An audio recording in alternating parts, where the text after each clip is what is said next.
बिस्मिल्लाहिर्रहमानिर्रहीम। अस्सलाम वालेकुम व्यूवर्स, क्या हाल चाल है आप लोगों की। उम्मीद है आप लोग खैरियत से होंगे। आज की जो हमारी प्रेजेंटेशन है उसका टॉपिक है हाउ टू स्टॉप सेल्फिशनेस, खुद गर्जी को कैसे रोका जाए। आइए देखते हैं ये पॉइंट्स। ये सेल्फ एक्सप्लेनेटरी हैं, लेकिन इसके अलावा जो है मैं थोड़ा सा इसका ओवरव्यू भी आप लोगों को दे देता हूँ। नंबर वन है becoming more aware of selfish behaviours, खुद गर्जी के रवैयों से ज़्यादा आगाह होना। टू है paying more attention to other people, दूसरे लोगों पर ज़्यादा तवज्जो देना।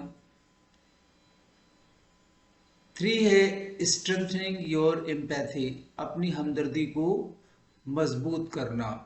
फोर है being aware of cognitive biases, इल्मी तासुबात से आगाह होना। वॉलंटियरिंग, रजाकाराना तौर पे। सिक्स है बीइंग ग्रेटफुल, शुक्रगुजार होना।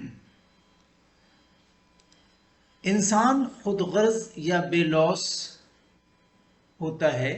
इंसान खुदगर्ज या बेलौस, इसके बारे में है कि सादगी जाहिर करें, सादगी को अपनाएं, खुदगर्जी को कम करें, ख्वाहिशात को कम रखें।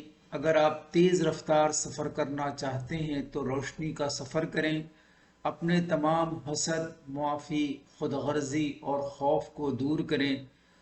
खुदगर्जी इस तरह जीना नहीं है जैसे कोई जीना चाहता है, ये दूसरों को जीना चाहता है जैसा कि कोई जीना चाहता है।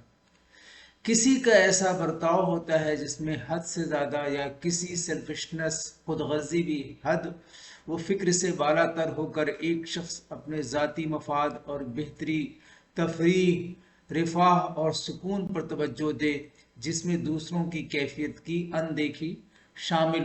खुदगर्जी अनदेखी शामिल हो। खुदगर्जी बेलौसी की जिद है।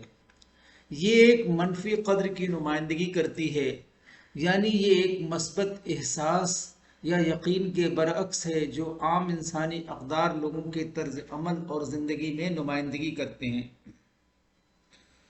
इसका खुलासा ये है कि खुदगर्जी का ये मतलब है कि एक शख्स ज़्यादा से ज़्यादा खुद की मोहब्बत और मफाद का ख्याल रखे। जो इंसान अपने बारे में तरक्की कर सकता है और उस मफाद को इजाज़त नहीं देता कि वो दूसरों में दिलचस्पी ना ले या उसे खैर ख्वाही की निगाह से देखे। जब तक बनी नौ इंसान मौजूद है उस वक्त तक बका के लिए अपने मफाद को तरजीह देना इंतहाई ज़रूरी है, लेकिन खुदगर्जी वाहिद खासियत नहीं जिसने इर्तिका में इंसानों की मदद की। मुख्तलिफ अफराद पर मुश्तमिल ऐसे लोग, ऐसे गिरोह जिन्होंने बाहमी ताउन से आशना होकर एक दूसरे का ख्याल रखा और बाहमी इंसाफ का समाजी रवैया बरकरार रखा, और उनकी ज़िंदगी और नस्ल की नशोनुमा बाकी गिरोहों की निस्बत ज़्यादा होती हुई, जिसकी वजह से इंसाफ के जज्बात ज़िंदगी का जुज़्व बनकर फैलते गए। इसलिए आज अपनी और दूसरों की फिक्र दोनों हमारे मुनसिफाना मिजाज में अपना किरदार अदा करती है।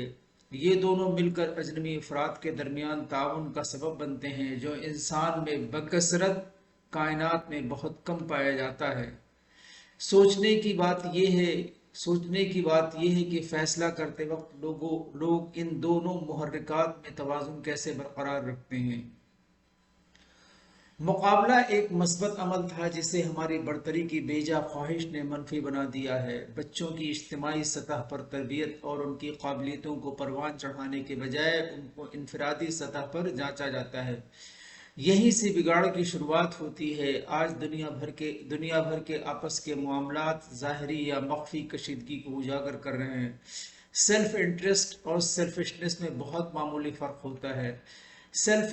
सेल्फ इंटरेस्ट कुदरत की तरफ से इंसान के खमीर में शामिल है, जो हर इंसान का बुनियादी हक और मस्बत मुकाबले का बाइस है।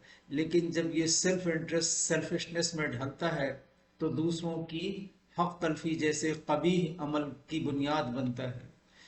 یہی عمل قناعت کی بیخبنی اور انسان کو ہوس پرستی کی راہ دکھاتا ہے۔ احساس کمتری کی بدترین شکل اختیار کرتا ہے۔ دوسروں سے خود کو برتر اور بہتر ثابت کرنے کا یہ رجحان ذہنی بیماری کے مترادف ہے۔ اگر ہم کوئی پودا لگائیں تو اسے محض ہماری توجہ کی ضرورت ہوتی ہے، اس کے بعد ماحول، مٹی، موسم اور اجزاء ضروریہ اسے پروان چڑھاتے ہیں۔ ہمارا اس کی پرورش میں عملاً کوئی خاص کردار نہیں ہوتا۔ ہم اپنے بچوں کو صحت مند اور خالص فطری ماحول مہیا کرنے میں ناکام رہے ہیں، جس کے باعث ان میں ابتدا سے ہی منفی رویہ پنپنا شروع ہو جاتا ہے۔ آج دنیا بھر کے طاقتور ممالک مقابلے کی دوڑ میں کمزور ممالک کو رونتے چلے جا رہے ہیں اور اسے اخلاقی برائی یا معاشرتی بگاڑ نہیں سمجھ رہے۔ ملکوں کو حکومتیں چلاتی ہیں اور ان حکومتوں کو یہی انسان اپنی فطرت کے مطابق ملکوں کے سیلف انٹرسٹ کے نام پر سیلفش بن کر فیصلے کرتے ہیں۔ دنیا عدم توازن کا شکار ہو رہی ہے۔ اجتماعیت کا نظریہ دم توڑ رہا ہے۔ ایک دوسرے کا ہاتھ پکڑ کر ترقی کے زینے طے کرنے کے بجائے دوسروں کو دھکیل کر راستہ بنانے کی روش انسانیت کشی کی طرف لے جا رہی ہے۔ خود غرضی پر مبنی کامیابی کی اسی دوڑ نے عالمی سطح پر بے چینی، مایوسی، لالچ اور ہوس کو فروغ دے کر دیگر معاشرتی برائیوں کو جنم دیا ہے۔ ہمیں اپنے اس بدترین دشمن کی پہچان کر کے اپنے آنے والی نسلوں کو اس سے محفوظ بنانا ہوگا۔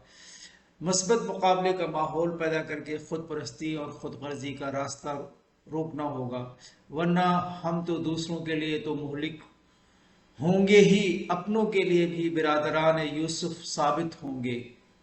یہ ایک مضمون تھا جو میں نے پڑھا تو آپ لوگوں سے میں نے اس کو شیئر کر دیا۔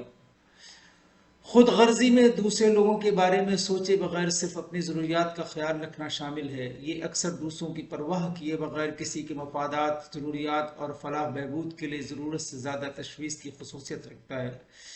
ہر کوئی کبھی کبھی تھوڑا خود غرض ہوتا ہے، جو ہمیشہ بری چیز نہیں ہوتی۔ اپنے آپ کی دیکھ بھال کرنا، اپنے آپ پر توجہ مرکوز کرنا اور اپنے ضروریات کو پورا کرنا ذہنی تندرستی کے لیے اہم ہے۔ مسئلہ یہ ہے کہ اگر آپ ہمیشہ مفادات کو ہر چیز پر فوقیت دیتے ہیں تو یہ آپ کے رشتوں پر سنگین اثر ڈال سکتا ہے، باہمی دینے اور لینے کو نقصان پہنچا سکتا ہے، جو کہ صحت مند باہمی تعلقات کے لیے بہت ضروری ہے۔ آئیے دیکھتے ہیں آج کے کوٹس اور دیکھتے ہیں کہ اس میں کیا میسج ہے۔ Remember this, selfish people don't care about you unless you are doing something for them. کچھ لوگ اتنے خود غرض ہوتے ہیں کہ انہیں صرف اپنی فکر ہوتی ہے، دوسروں کی زندگی تباہ کرتے ہوئے ذرا نہیں سوچتے۔ Thank you for watching and listening. اللہ حافظ۔